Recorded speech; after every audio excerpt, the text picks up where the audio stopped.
হাজরে আসাদ।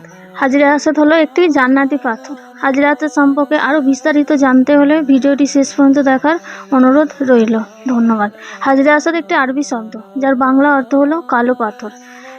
হাজরে আসাদ মক্কার কাবা গৃহে রক্ষিত কালো পাথর, যা কাবা শরীফের দক্ষিণ পূর্ব কোণে মাতাব থেকে 1.5 মিটার অর্থাৎ 4 ফুট উঁচুতে অবস্থিত। মুসলিম বিশ্বাস অনুযায়ী এই পাথরটি আদম ও হাওয়া আলাইহিসসালামের সময় থেকে পৃথিবীতে এসেছে। রাসূলুল্লাহ সাল্লাল্লাহু আলাইহি সাল্লাম 605 সালে এই পাথরটি কাবার দেয়ালে স্থাপন করেছিলেন। তবে সর্বপ্রথম হযরত ইব্রাহিম আলাইহিস সালাম ও ইসমাইল আলাইহিস সালাম এই পাথরটিকে স্থাপন করেছিলেন। বর্তমানে এই পাথরটি একটি রূপার ফ্রেমে আটকানো অবস্থায় কাবার সঙ্গে সংযুক্ত রয়েছে। এর রং গাঢ় কালো এবং লক্ষাধিক হাজীর সংস্পর্শের কারণে এটি মসৃণ আকার লাভ করেছে। এই পাথরটি আদম ও হাওয়া আলাইহিস সালামের সময় থেকে জান্নাত থেকে পৃথিবীতে এসে পড়েছিল।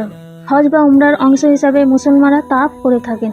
তাওয়াফের শুরুতে হাজরে আসাদে চুম্বন দেওয়ার রীতি রয়েছে। ফ্রেমে মুখ ঢুকিয়ে হাজরে আসাদে চুম্বন করতে হয়। এর পাশে 24 ঘন্টা উপস্থিত থাকে সৌদি পুলিশ।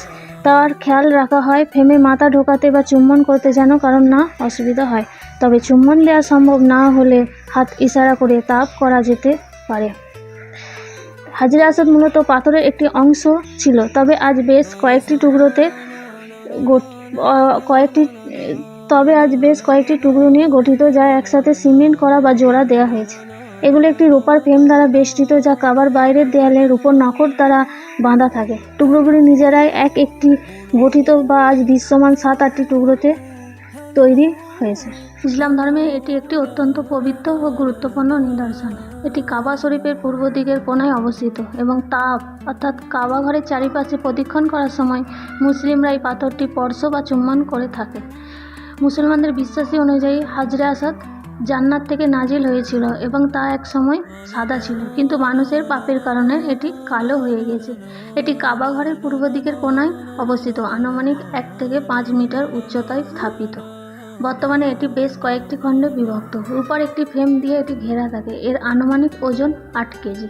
তাওয়াফ শুরু ও শেষ হয় হাজরে আসাদ থেকে। এটি স্পর্শ বা চুম্বন করা সুন্নত, কিন্তু ভিড় বেশি হলে দূর থেকেই ইশারা করা যায়।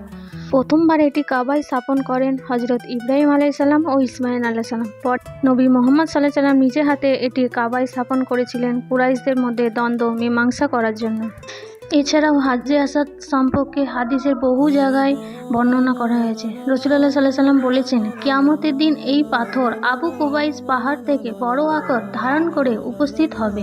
এটির একটি জিহ্বা, 2টি ঠোঁট থাকবে। কে কোন নিয়তে তাকে চুম্বন করেছে সেই সম্পর্কে সে সাক্ষ্য। আব্দুল্লাহ ইবনে ওমর রাদিয়াল্লাহু তাআলাকে হাজরে আসাদ সম্পর্কে জিজ্ঞাসা করা হলে তিনি বলেন, আমি রাসূলুল্লাহ সাল্লাল্লাহু আলাইহি সাল্লামকে তা স্পর্শ ও চুম্বন করতে দেখেছি। সাহাবী আবু তুফাইল রাদিয়াল্লাহু তাআলা বলেন, আমি রাসূলুল্লাহ সাল্লাল্লাহু আলাইহি সাল্লামকে বাইতুল তাওয়াফ করতে, তার সঙ্গে লাঠি দিয়ে রোপণ স্পর্শ করতে এবং লাঠিতে চুম্বন করতে দেখেছি।